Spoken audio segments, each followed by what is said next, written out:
What's going on, guys? I am Switters. Welcome back to the channel and a little bit of a different video from me here today.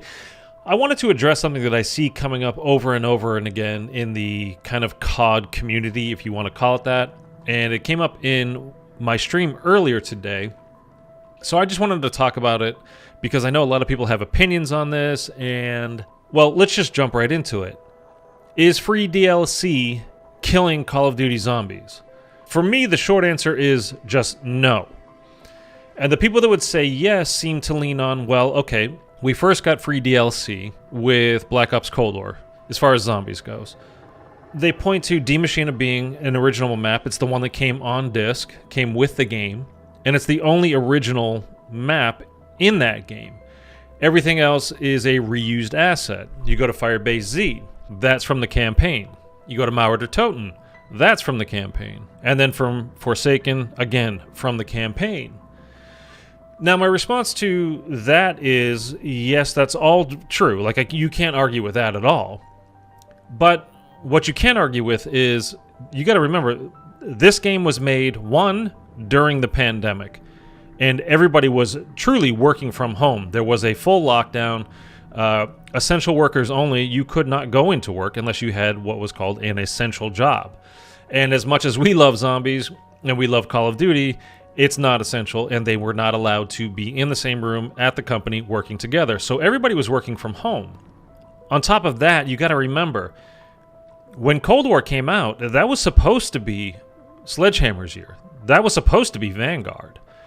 So Treyarch were working from home in the middle of a pandemic, and they had 1 year less to develop their game. So the first thing that they work on is the first map. So they had been working on Die Maschine to some degree or another. I obviously wasn't there. I don't know how much was done, how much, they still had to go, any of that. But obviously it's what they were working on for the launch of the game. So it makes sense that that was a new map. Now, let's not forget, too, that there was Nacht der Untoten in there as a main building, but it wasn't like a heavy focus of it. So I'm willing to forgive that. They're also kind of trying to tie in, we've got Samantha, we've got Eddie, eventually we got Eddie, and they're trying to tie in the old storyline to this new, what we have now in Cold War, what we had then at Cold War, I should say.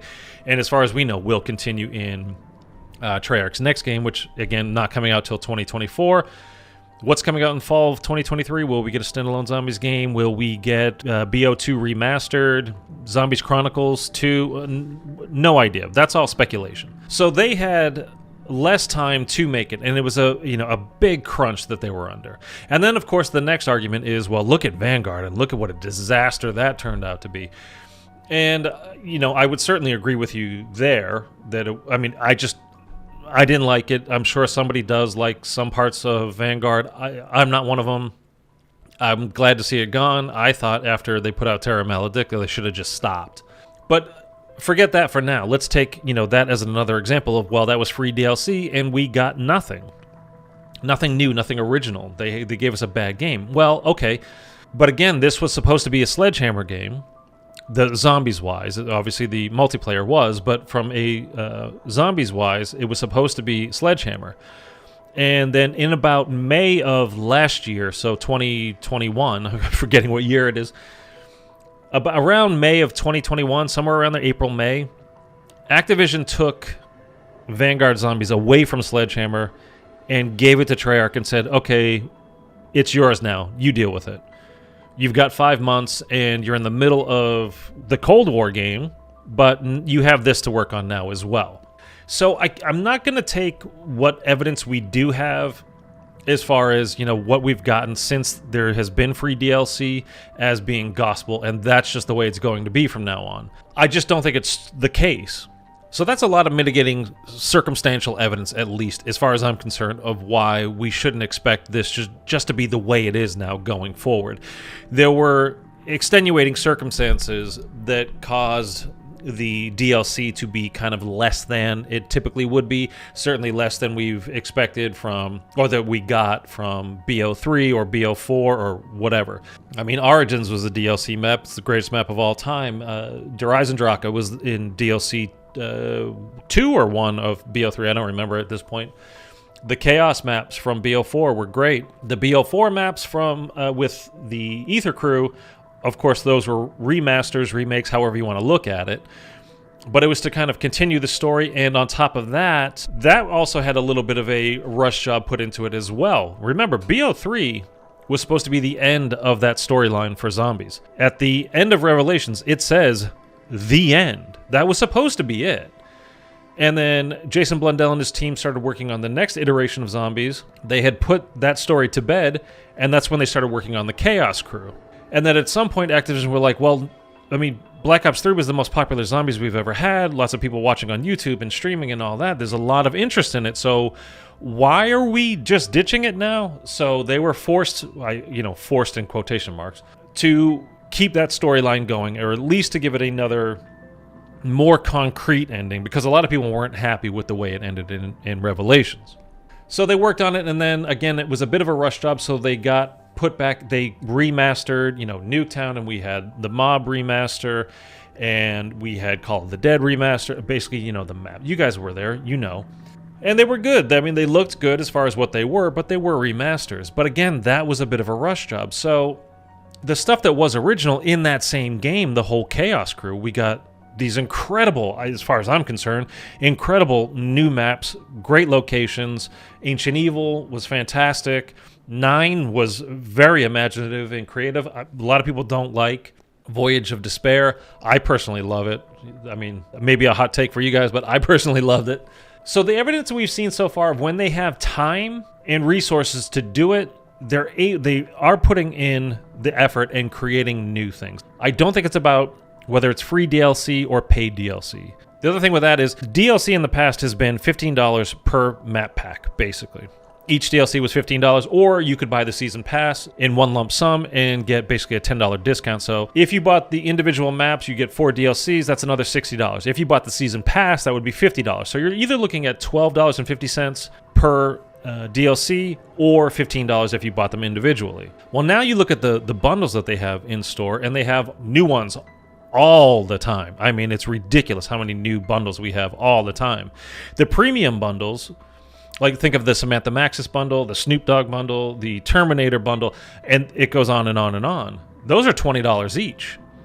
And you guys know just from playing, I'm sure, being in lobbies, half the people you're playing against are, when the Snoop Dogg bundle came out, half the characters you're playing against were Snoop Dogg, and then the Terminator, and so on and so on and so on.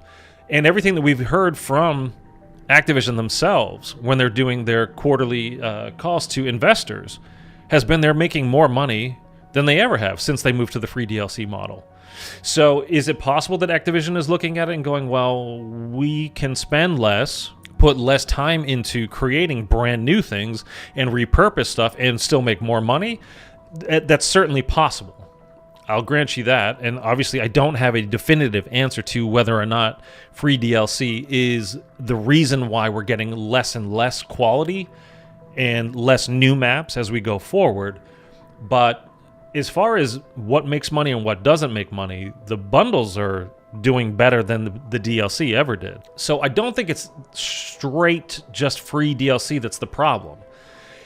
It could be, we don't know. I mean, looking at Activision's history, I mean, and really kind of any major corporation that, has shareholders, almost by definition, the product that you get, in order for the shareholders to make more money, the product you get will be slightly worse and slightly worse and slightly worse. Not necessarily, but generally how things go. So could they be looking at their numbers and going, well, we don't have to make brand new amazing things, and people will still pay money for these bundles that we get with new camos and new skins and new whatever. We don't need to put any time into the maps.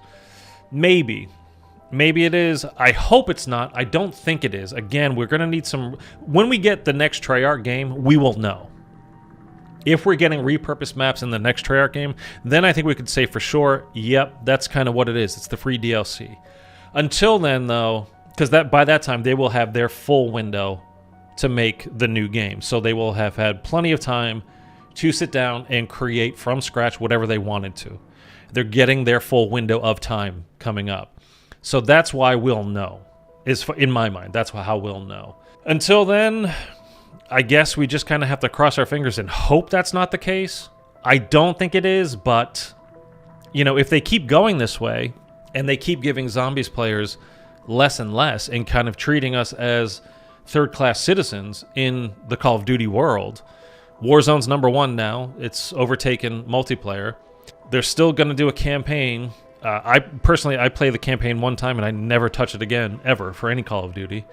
And then there's us at the bottom with zombies, and we're the smaller player base, but we are generally the loud play base as well. Like, hey, we love this. Please make it good. We want to love all of this. We gave Vanguard a chance. We jump back in for Shino Numa. We jump back in for this final map that they put no time into. They literally just put a green filter on top of Terra Maledicta and said, here's a boss fight. And the boss fight was, I mean, it looked kind of cool.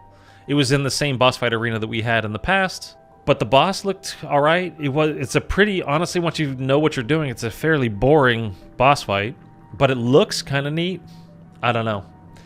So in summation, what's the answer? I guess it's, I don't know. I don't think free DLC is the problem. And it's certainly not that they're making less money because DLC is free now. I can at least say that for sure. But is going back to paid DLC going to be the answer?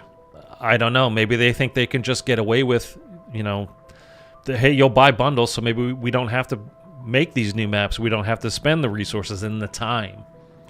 But for a company that makes billions of dollars a year on this one game, I find that answer to be unacceptable. And let's not forget, hopefully, the sale of Activision with Microsoft goes through by next summer, and then maybe we can look for some real changes going forward after that. So maybe we won't get the answer when Treyarch's next game comes up, because they will have been working under Activision's umbrella that entire time. But you never know. Anyways, guys, have a great day. If you found this interesting or helpful or insightful at all, please drop a like and consider subscribing, and I'll catch you in the next video or stream very soon. Later.